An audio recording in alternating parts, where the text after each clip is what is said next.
Hello everyone, hi. I am Aarti और आज हम कंटिन्यू करेंगे बिजनेस स्टडीज़ का फर्स्ट चैप्टर। एक्चुअली कल मैंने आपको जो पढ़ाया था उसमें मैं आपको एम्प्लॉयज़ एंड एम्प्लॉयर्स के बीच का डिफरेंस बताना भूल गई थी। I am so sorry for that. तो आज मैं पहले वही बताऊंगी। एम्प्लॉयर्स एम्प्लॉयर्स वो होते हैं जो किसी भी पर्सन को हायर करते हैं ताकि उनसे काम करा सके और बदले में उन्हें सैलरी, वेज, रेम्यूनरेशन दें। इन्हें कहते हैं हम एम्प्लॉयर्स। एंड एम्प्लॉयर्स क्या होते हैं? जो एम्प्लॉयर्स के लिए काम करते हैं ताकि उन्हें कुछ इनकम मिल सके। ये बेसिक डिफरेंस होता है एम्प्लॉयर्स एंड एम्प्लॉयज के बीच में। नाउ अब हम कंटिन्यू करेंगे concept and characteristics of business. जैसा कि मैंने आपके बिजनेस की डिफाइन और मीनिंग तो कल बता दिया था, अब हम पढ़ेंगे कैरेक्टरिस्टिक्स या फिर हम कहें नेचर ऑफ बिजनेस। बिजनेस की कैरेक्टरिस्टिक्स और बिजनेस के नेचर सेम होते हैं। जैसे कि फर्स्ट है इकोनॉमिक एक्टिविटी, कि बिजनेस एक इकोनॉमिक एक्टिविटी होती है। क्यों? क्योंकि बिजनेस का मेन एम ही क्या होता है? मनी अर्न करना, ना कि साइकोलॉजिकल सेटिस्फैक्शन करना। इसीलिए हम बिजनेस को एक इकोनॉमिक एक्टिविटी कहते हैं। And second one is production of goods and services, कि हम बिजनेस में क्या करते हैं? गुड्स या सर्विसेज को प्रोड्यूस करते हैं या फिर एक्सचेंज करते हैं। मेनली हमारा काम ही यही होता है बिजनेस में कि हम गुड्स को प्रोड्यूस करें और फिर उनको कंज्यूमर तक पहुंचाएं, यही होता है। And third one is sale और exchange of goods and services for the satisfaction of human needs, कि हम जो हमारे गुड्स जो हमने प्रोड्यूस किए हैं उनको सेल करें या फिर एक्सचेंज करके तो हम जो हमारे कंज्यूमर हैं उन तक पहुंचाएं ताकि उनकी नीड्स को हम सेटिस्फाई कर सके। जैसे कि एग्जांपल ले कि एक फार्मर है, वो क्रॉप्स कल्टीवेट करता है अपनी फैमिली के लिए और अपनी फैमिली के कंजप्शन के लिए, तो ये बिजनेस कंसीडर नहीं किया जाएगा। और वहीं दूसरा फार्मर है, वो कल्टीवेट करता है क्रॉप अपनी फैमिली के लिए भी और जो एक्स्ट्रा है उसको वो सेल कर देता है। तो जो वो सेल करता है ना, जो एक्स्ट्रा मार्केट में सेल करके आता है, उसको हम एक बिजनेस एक्टिविटी बोलेंगे। And fourth one is dealing in goods और services on a regular basis, कि हम जब गुड्स और सर्विसेज को सेल करते हैं, एक्सचेंज करते हैं, तो हम एक बार करें, दो बार करें। ये नहीं है कि सिर्फ एक बार हमने अपने गुड्स और सर्विसेज को एक्सचेंज कर दिया तो हमारा बिजनेस हो गया। नहीं, बिजनेस हमेशा रेगुलर बेसिस पे होता है। बिजनेस में गुड्स एंड सर्विसेज का एक्सचेंज या सेलिंग कुछ भी हो, वो एक रेगुलर बेसिस पे होता है। जैसे कि कोई पर्सन है, वो मीन्स डीलर है, तो वो किसी भी प्रॉपर्टी को मीन्स वो करता है, सेल करता है। तो ये नहीं है कि वो एक बार किसी भी न्यू हाउस को खरीद ले, न्यू प्रॉपर्टी को खरीद ले और उसको एक बार बेच दे, तो ये बिजनेस नहीं है। तब वो इस काम को एक रेगुलर बेसिस पे करेगा, तभी हम उसको बिजनेस एक्टिविटी मानेंगे। एंड नेक्स्ट है प्रॉफिट अर्निंग, कि बिजनेस का मेन मोटिव ही, मेन पर्पस ही प्रॉफिट अर्न करना होता है। बिजनेस अगर हम कोई भी एक्टिविटी कर रहे हैं उसमें प्रॉफिट अर्निंग नहीं है तो हम उसको बिजनेस एक्टिविटी नहीं मानेंगे। बिजनेस ट्रांजैक्शंस में ही प्रॉफिट एक मेन रोल प्ले करता है। जहाँ पे प्रॉफिट अर्न नहीं होगा वहाँ पे हमारा बिजनेस भी नहीं होगा। अगर हम बात करें कि कोई भी बिजनेस है, वो चैरिटी में अगर कुछ गुड्स दे भी देता है तो वो उसका बिजनेस नहीं माना जाएगा। अगर कोई ऑर्गेनाइजेशन चैरिटी में गुड्स दे भी रहा है कुछ, जब वो उनको सेल करेगा मार्केट में और उसके बदले उसको कुछ प्राइस मिलेगा, अमाउंट मिलेगा, तभी हम उसको एक बिजनेस एक्टिविटी मानेंगे। एंड नेक्स्ट है रिस्क, कि बिजनेस और रिस्क हमेशा अनसर्टेन, मीन्स रिस्क हमेशा अनसर्टेन रहता है। बिजनेस और रिस्क सेम है, अगर रिस्क होगा तभी बिजनेस होगा और बिजनेस होगा तो रिस्क भी होगा। ये दोनों इनसेपरेबल हैं, क्योंकि कोई भी बिजनेस बिना रिस्क के होगा ही नहीं। अगर हम मान लो कोई भी एक बिजनेस स्टार्ट करते हैं तो हमें नहीं पता कि आगे फ्यूचर में क्या मार्केट कंडीशंस होगी, हमारे कस्टमर क्या क्या चाहेंगे, हम फ्यूचर में उनकी नीड्स क्या होगी, तो उनका टेस्ट भी चेंज हो सकता है, या फिर हमारी जो फैक्ट्री है उसी के जो वो है एम्प्लॉयज हैं वो स्ट्राइक भी कर सकते हैं, तो इससे हमारा जो बिजनेस है वो लॉस में भी जा सकता है। तो रिस्क हमेशा बिजनेस में इन्वॉल्व होता है, बिना रिस्क के कोई भी बिजनेस हो ही नहीं सकता। तो ये थी हमारी कैरेक्टरिस्टिक्स या फिर हम कहें nature of businesses. First, business as an economic activity. Second, production of goods and services. Third one is sale or exchange of goods and services for the satisfaction of human needs.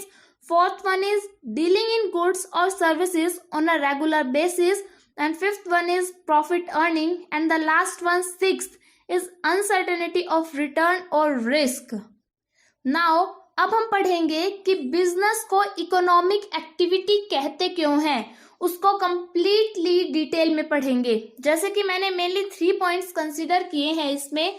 First है profit motive, second है creation of utilities जिसके अंदर है form utility, time utility, place utility, and third one is exchange of goods and services.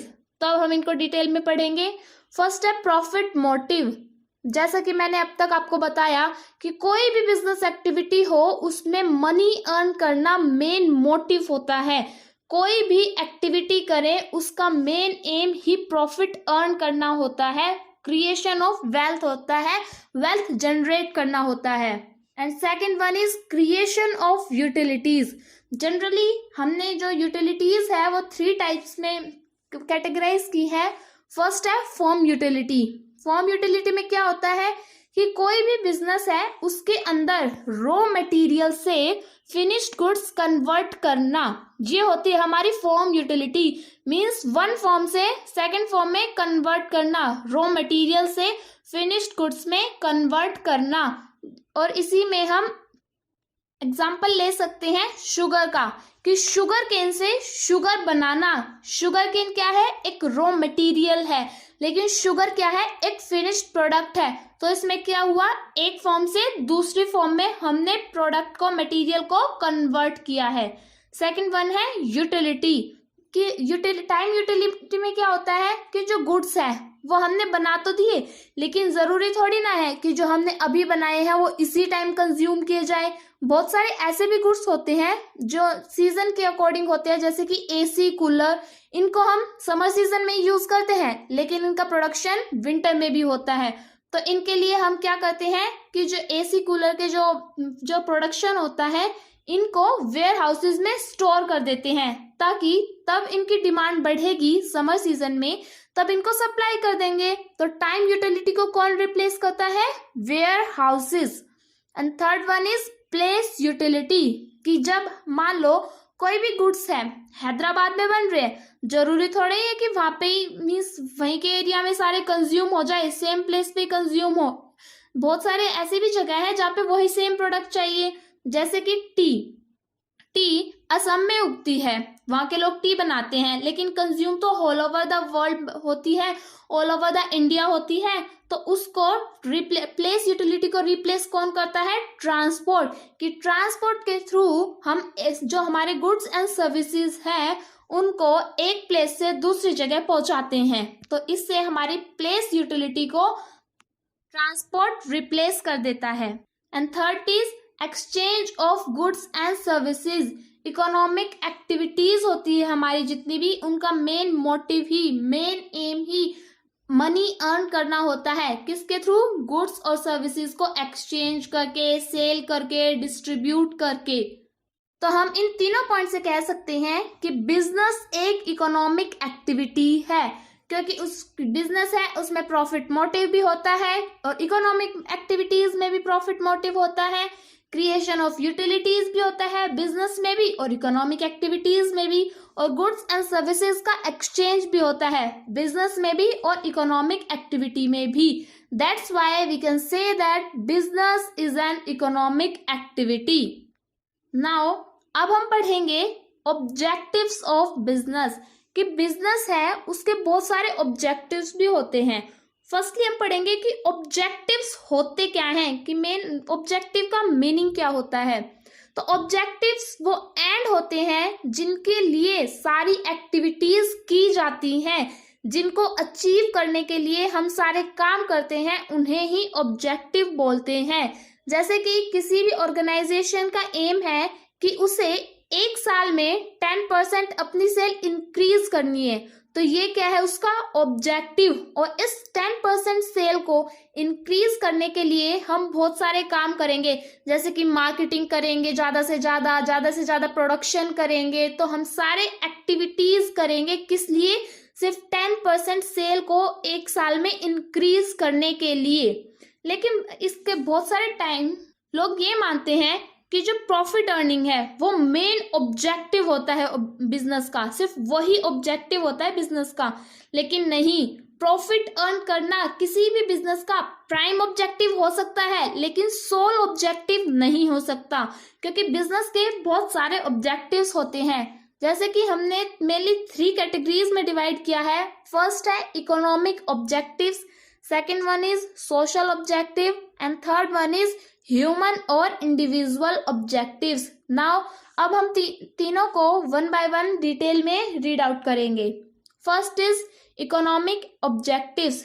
हम economic objectives क्यों means क्या होते हैं, तो इकोनॉमिक ऑब्जेक्टिव्स हम इनको इसलिए कहते हैं क्योंकि बिजनेस है, बिजनेस एक इकोनॉमिक एक्टिविटी है, और जो इकोनॉमिक ऑब्जेक्टिव्स होते हैं ये किसी भी बिजनेस के लिए, किसी भी ऑर्गेनाइजेशन के लिए मोस्ट इम्पोर्टेंट ऑब्जेक्टिव्स माने जाते हैं।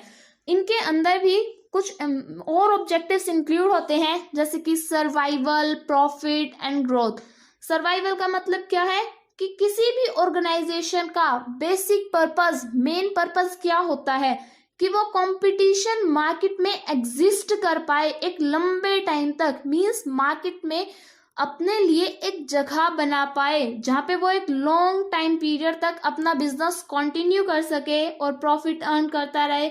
और कम से कम स्टार्टिंग में तब नया बिजनेस हो तो कम से कम अपनी कॉस्ट तो कवर करे, जो प्रोडक्ट उसने बनाए हैं उसकी कॉस्ट कम से कम वो सेल आउट करके उनको रिकवर कर सके। Second one is profit. Profit है वो प्राइम ऑब्जेक्टिव होता है हर ऑर्गेनाइजेशन का, क्योंकि प्रॉफिट बहुत असेंशियल होता है सर्वाइवल के लिए, ग्रोथ के लिए, एक्सपेंशन के लिए बिजनेस के।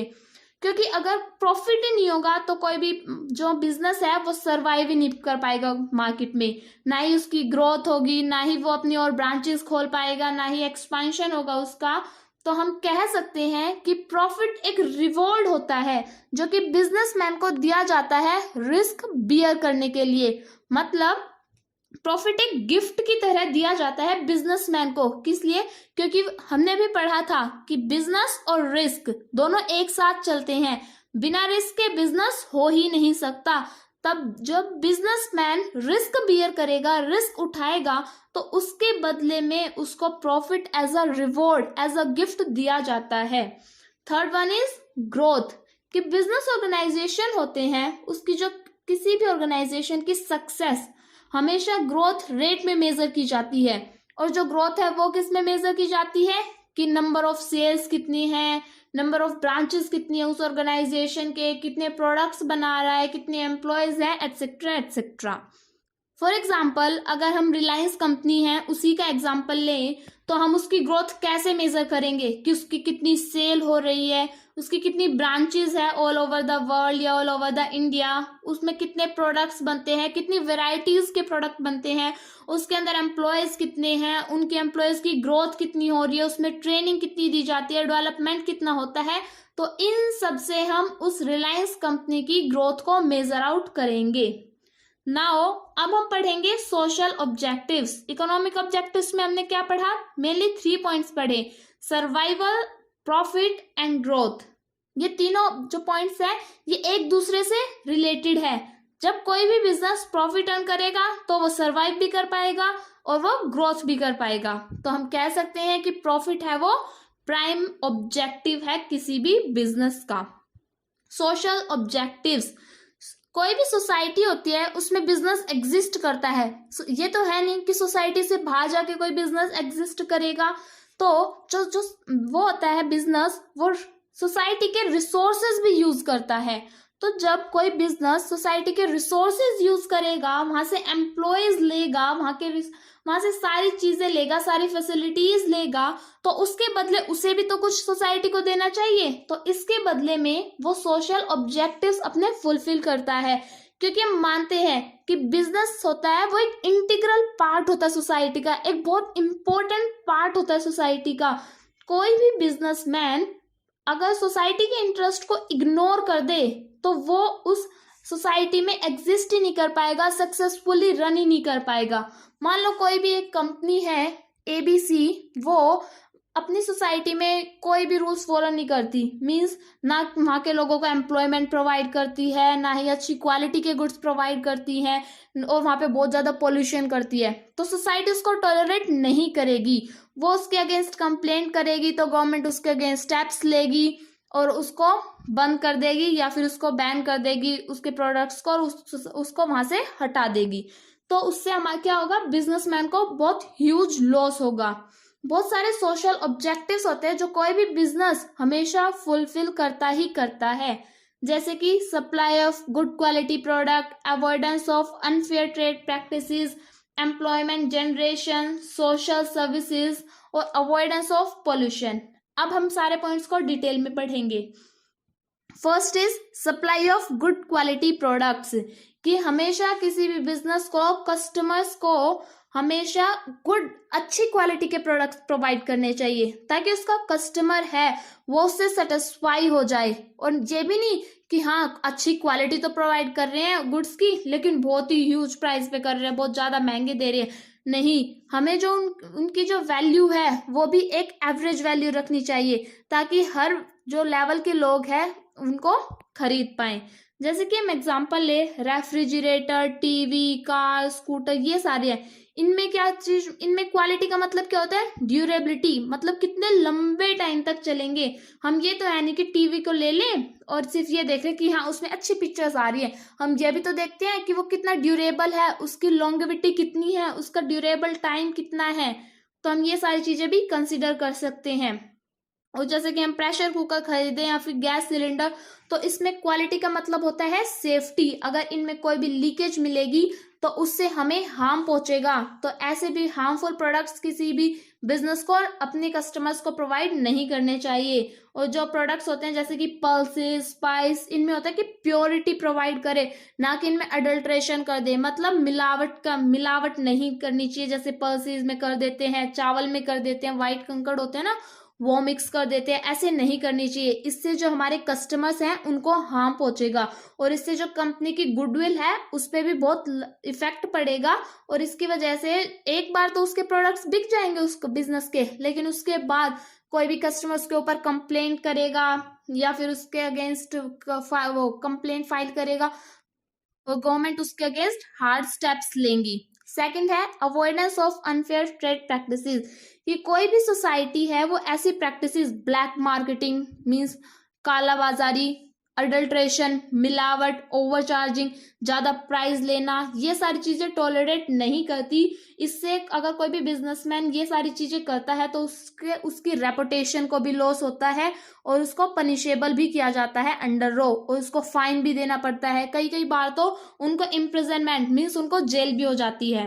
And third one is employment generation, कि अनएम्प्लॉयमेंट है एक बहुत ही मेजर प्रॉब्लम है हर सोसाइटी की। तो एम्प्लॉयमेंट अपॉर्चुनिटीज हमेशा बिजनेसमैन को ट्राई करना चाहिए कि वो प्रोवाइड कर सके, ज्यादा से ज्यादा एम्प्लॉयमेंट प्रोवाइड कर सके, और जो ऑलरेडी एम्प्लॉयड हैं उनकी कंपनी में, उनके ऑर्गेनाइजेशन में, उनको रेगुलर ट्रेनिंग देनी चाहिए, नॉलेज देनी चाहिए कि अपडेट क्या आ रहे हैं, न्यू फीचर्स क्या आ रहे हैं अभी उनके प्रोडक्ट्स में, उनके रिगार्डिंग।